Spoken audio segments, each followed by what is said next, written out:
kampere kuri Evode muramuzi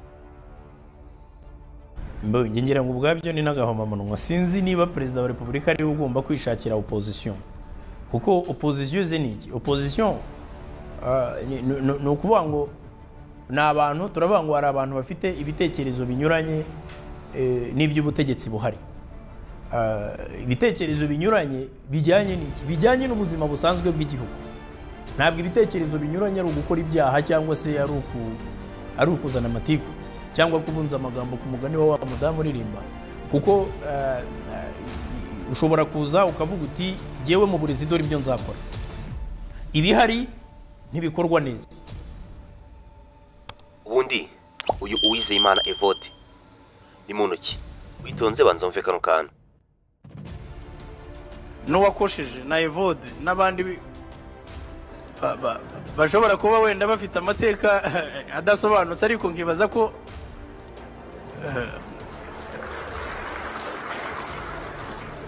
nkibaza yuko ikintu gikuru mwarebye ari ukureba ngo ikiduhuza nk'abanyarwanda kiruta icyo twapfa. Uwizeyimana Evode umwe mu bagabo by'umwihariko leta y'u Rwanda ishimira kuri byinshi yayigejejeho ariko none tutibagiwe ko ari umwe mu bagabo basenyaga ibitekerezo bya leta y'u Rwanda. Ibi ngibi turibuze kuza kubigarukamo muri kiganiro mu buryo burambuye. Gusa reka gato unyemerere twitonze cyane itujye kure mu myaka ahubwo aho Perezida Paul Kagame yigeze kunenga uno mugabo. Ubundi tuze kunarebera hamwe uyu mugabo ubundi n'umugabo ki ni mugabo bwoko ki. Ariko reka dusubire ku itariki 17 by'umwihariko mu kwezi kwa kabiri umwaka w'ibihumbi 2020 ubwo Evode yaramaze gukora amabara mu mujyi wa Kigali. Ni inkuru yasakaye ku mbuga nkoranyambaga zose yaba mu gihugu cy'u Rwanda ndetse no hanze y'u Rwanda. Banza wumve amabara uyu mugabo yakoze ubundi ndagaruka mu kanya. Evode muramuzi Minister of State Minister of State wa Justice ariko icyo nshaka kubavugira nkabasobanura n'ibyo ibintu tudakora tutuzuza ushinzwe impamvu yabyo ya mbere ni imwe ni imico mibi abantu bafite imico mibi gusa bakagira imico mibi bafite ubumenyi bafite inshingano bafite hari ibyo ubundi bagira batya bagakora neza rimwe ariko imico mibi yanyu kandi isa nkaho iri mu bantu benshi ntabwo iri mu bantu bake imico mibi bigatuma mudakora ibyo mukwiye kuba mukora mwasezeranye no kuba mwakora. Evode Minister of State wa Justice aragiye in a public place asanze abantu b'umutekano bari ku kazi. Cyambere imodoka ye aragenda ayiparika ahantu abantu badapakinga agaragara azi ngo ntabwo bahashyira imodoka aragenda bariho ayishyira. Cya kabiri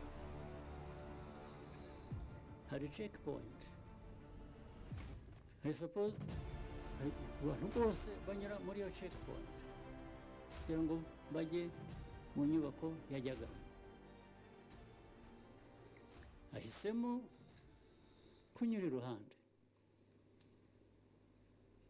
anyura ahatanyurwa uba bari iyo nzira akoresha. Umwana w'umukobwa amubonye wari uri ku checkpoint ushinzwe iby'umutekano aramukurikirana aramwegera anamubwira neza aramubwira atari ko ati aho hantu nyuze ntabwo ariho abantu banyura. Cya mbere parking, cya kabiri uranyura ahatariho abantu bose banyura hano ni umutekano wa buri wese kuki wowe utanyura aho abandi banyura. Undi nta n'ikindi yashubije akubita umwana w'umukobwa yikubita hasi aribarangura. Nicyo gisubizo cya minisita yahaye uwo mwana. Ariko ntabwo ari bo bwa mbere, si ubwa kabiri, niko asanzwe abigenza, niko asanzwe abigenza, kandi bamwe muri mwe murabizi, mwarabibonaga, muraceceka.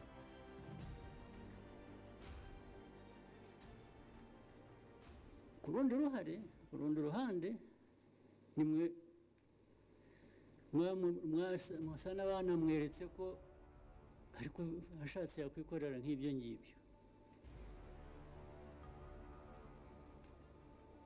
Mwabyemereye iki? Mwemeraga muhabonaga abantu bari hano babibonaga, ubona minisitiri akora ibyo bintu mu public,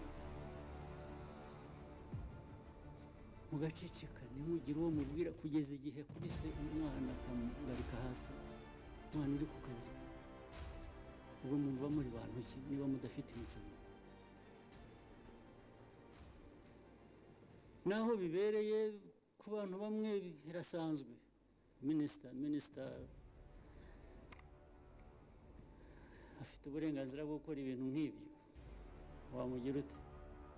Ngo kugeza igihe nzabimenyera akaba ariyo ukurikirana nkabwira Prime Minister. Ariko Prime Minister wabyumvise ibi ngibi? Ati nabyumvise.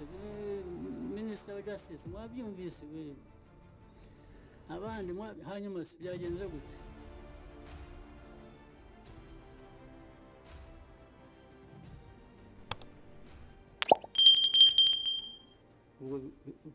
Kuri ibyo ubundi twakomeza kubera ko wabikoze ari minisita, ufite uburenganzira, minisita ntawe umukoraho.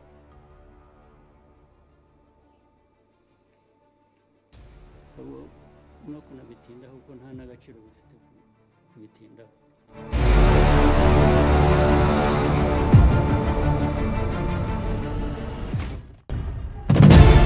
Wigeze wumva by'umwihariko ikibazo kigeze kubaho by'umwihariko ku byapa byo mu muhanda? Ibi ngo warabyumvishe, ukaba ufite imodoka washimira Wizeyimana Evode. Izi mpamvu se ni uko ari umwe mu bagabo batangaje bwa mbere kino kibazo, ndetse kandi ntabwo yumvaga uburyo ki ushobora kugendera by'umwihariko ahantu wakagendeye mu muvuduko ungana na 80, gusa bakawushyira ku muvuduko wa 40. Ibi ntabwo yabyumvaga cyane, gusa ucyumva iyi video wahita umushimira bihuse. Mwazareba ukuntu mushyiraho equipe technique, kuko uwavuze iby'ibyapa ntabwo ari police buri ikora ibyapa mu muhanda bishyirwamo na RTDA.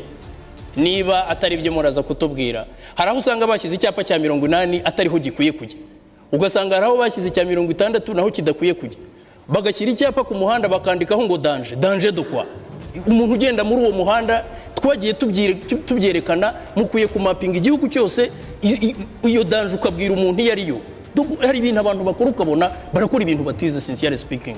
Nyakubahwa PM rwose niba ari RTDA na police n'abandi ba engineers n'abatekinisiye baturebera imihanda yacu, ibibazo birimo n'urukerereza rwose ni byinshi. Twarabibonye, twagiye mu gihugu hose, imihanda yacu irimo ibibazo ku bintu bijyanye n'ibyo by'ibyapa, kuko ntabwo umuntu yagendera muri 60 ngo azagere Rusizi, ntabwo bishoboka, ntabwo byakunda rwose, birutwa no kugenda n'amaguru. Ariko icyo nemera ni kimwe, nuko twigeze gukora ibiganiro binyuranye kure uko twavugura ibyapa mu muhanda, ndetse n'ubongera ngo ahite kuzazana mu nteko mu gihe kiri imbere ribivugaho.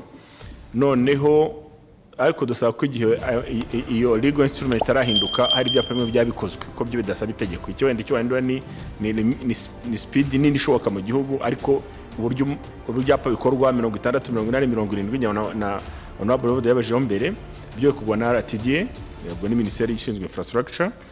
Turajya kureba dusanze ari bidakoze neza, abantu babisubiremo. Icyo ni ikibazo cya tekinike. Dusanze ari ahantu navuze ngo ugende muri 80 kandi ari imbere y'ishuri akaba ugenda muri 40 bihinduke. Dusanze ari bakoze na the other way around, bavuga ngo ugende muri 60 kandi hakuye 80 uri muhanda ureba kure, ibyo byahinduka. So icyo ndakora n'uvuga ngo we take note, turabyandika, tujye kureba n'inzego zibishinzwe niko twahindura ibyapa twakora ibyapa bikwiranye n'imihanda yacu. Aho umuhanda ari mubi cyane birigaragaza, aho ari mwiza ushobora kujyana nabyo birigaragaza. Mu by'ukuri ibintu biri tekinike bitakaye binatera ikibazo kuko ibyapa uko bitegwa n'uburyo buri standard ku isi yose.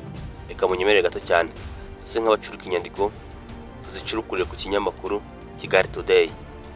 Bimwe mu binyamakuru byanditseho Uwizeyimana Evode by'umwihariko mu minsi ye ya mbere yo kugaruka mu gihugu cy'u Rwanda. Ubundi Uwizeyimana Evode byagenze gute?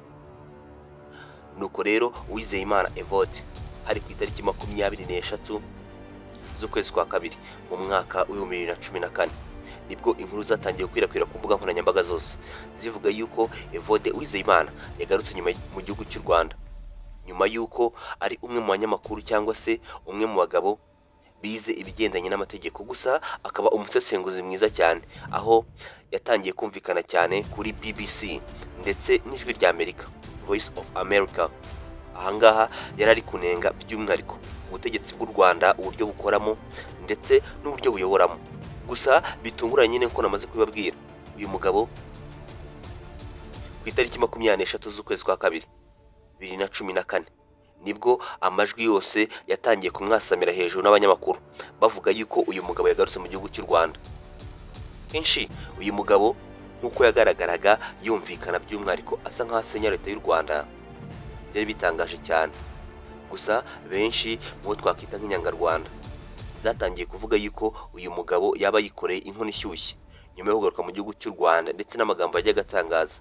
Gusa ibi ngibi Evode ntago byamuteye ubwoba, ahubwo n'umwe mu bagabo bashyize by'umwihariko umutima imbere, ndetse kandi asobanura yuko yifuza kuza mu gihugu cy'u Rwanda, ariko ku mpamvu yuko n'ubundi iki gihugu cyamubyaye. Ikindi kandi agomba gukorera leta y'u Rwanda mu buryo ki bwose bushoboka, ubundi akazamura ubumenyi, ikoranabuhanga, ndetse kandi ntagire aho abogamira. Ikindi kandi wamenya kuri uyu mugabo nuko ari umwe mu bagabo bize amategeko by'umwihariko kandi neza bakayaminuzamo. Ubundi uyu mugabo urugendo rwe rwatangiye gute?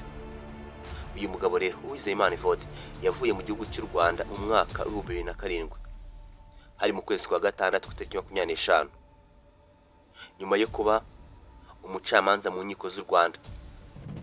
Aho rero yahavuye mu gihugu cy'u Rwanda yerekeza muri Canada. Akimara kugera muri iki gihugu, Uwizeyimana Evode yakunze kumvikana mu maradiyo nka BBC na VOA cyangwa se Voice of Africa. Gusa akenshi agakomeza by'umwihariko kugaruka ku bitekerezo bye, avuga uburyo leta y'u Rwanda ndetse n'abanyarwanda badafite ubwisanzure buhagije, yaba by'umwihariko nyine kuri leta ibayobora. Gusa uyu Uwizeyimana Evode mu byo yavugaga atarazi neza cyane nuko yagombaga kwisanga i Kigali za tariki twavuze haruguru, ndetse kandi bakamwakira neza cyane. Byumvikane neza yagiye mu mwaka wa 2007 agaruka 2014, hafi imyaka irenga 7 yari ayimaze muri Canada, yumvikana ku bitangazamakuru twamaze kuvuga haruguru. Ariko ubundi uyu mugabo konsa nkaho ari byo natarutse, arubatse, none se yaba afite imyaka ingahe? Si yavukiye he? Reka nabyo munyemerere muri ikiganiro tubigarukeho. Ikindi kandi reba ko amaze ukanda subscribe, like, share na comment. Umuntu ashobora kwibaza ngo ariko Evode wo muri BBC, umuntu ashobora kwibaza ngo ariko Evode wo muri BBC no muri Minijust bapfaniki.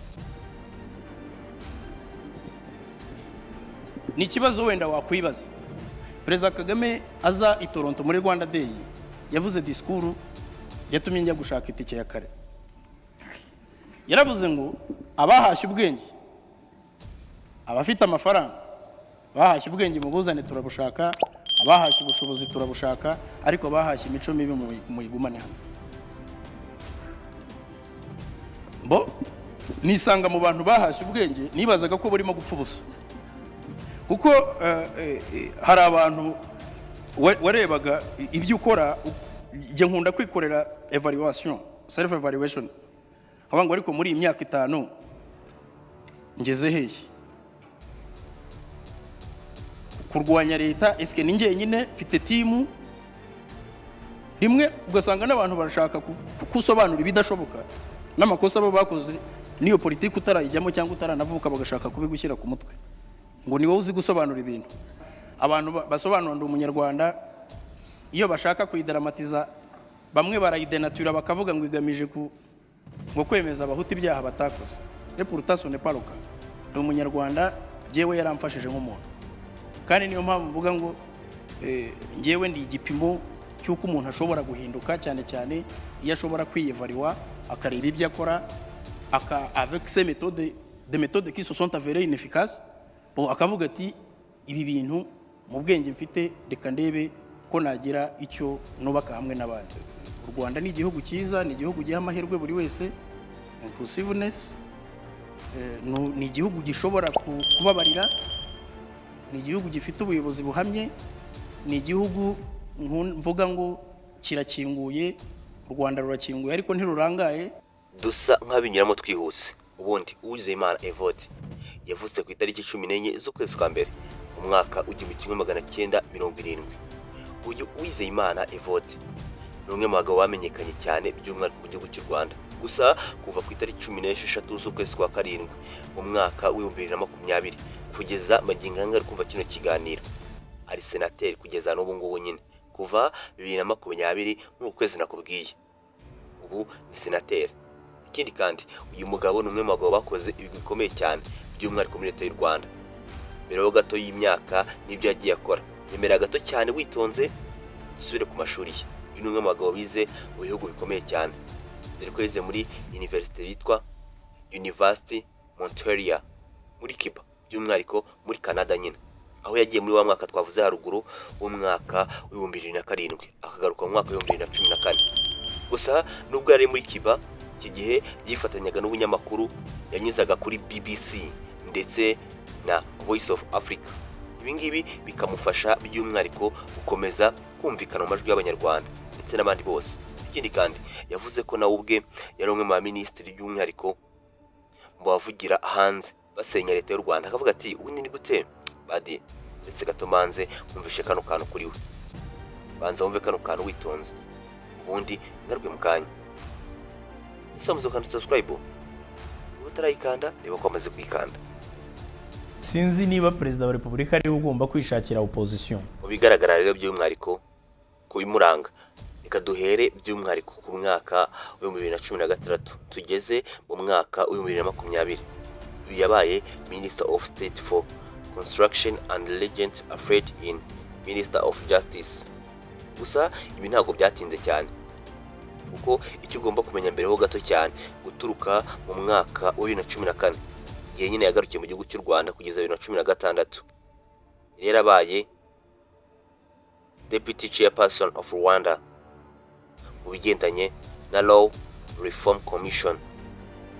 By'umwihariko nanone kandi uyu ni umwe mu bagabo banditse amateka cyane kuko muri uwo mwaka n'undi hagati cyane yahisaba Commission of Support Commission Parliament. Nyamuneka ibingibi rero byahise bisa nkaho bifunguye amarembo ye yose kuko ubu tuvugana akiva muri uwo mwanya yayisaba umusenateri kugeza amagingo aya ngaya. Uyu rero ni umwe mu bagabo bakomeye cyane ndetse kandi bagira imbwirwaruhame ivugira hejuru. Ese ubundi mukundira iki? Ese koko ubona ashoboye? Ati umwe mu bagabo rero wamenya ko bakomeye cyane ku bigendanye n'urugo rwe. Ikindi dore ko ngo afite ikizungerezi cya kasamutwe ndetse kandi akaba ari umwe mu basenateri bafite abagore beza. Ibyo ni benshi abigaruka kose njye gusa. Badi uwavuga amateka ya Evode Uwizeyimana ntabwo warangiza, gusa hari icyo mbo tavuze wifuza kumenya cyangwa se hari undi muntu ufuza kutwaganiraho. Ikiza wajya muri comments ubundi ukatubwira uko byumva ndetse no kubibona. Ese hari ikigutunguye muri we?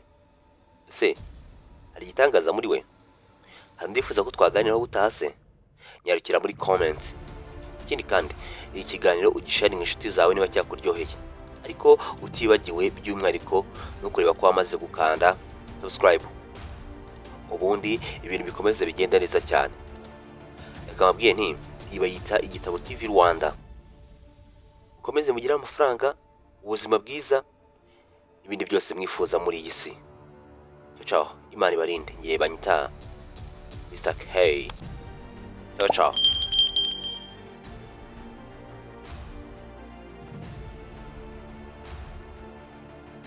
Igitabo Rwanda.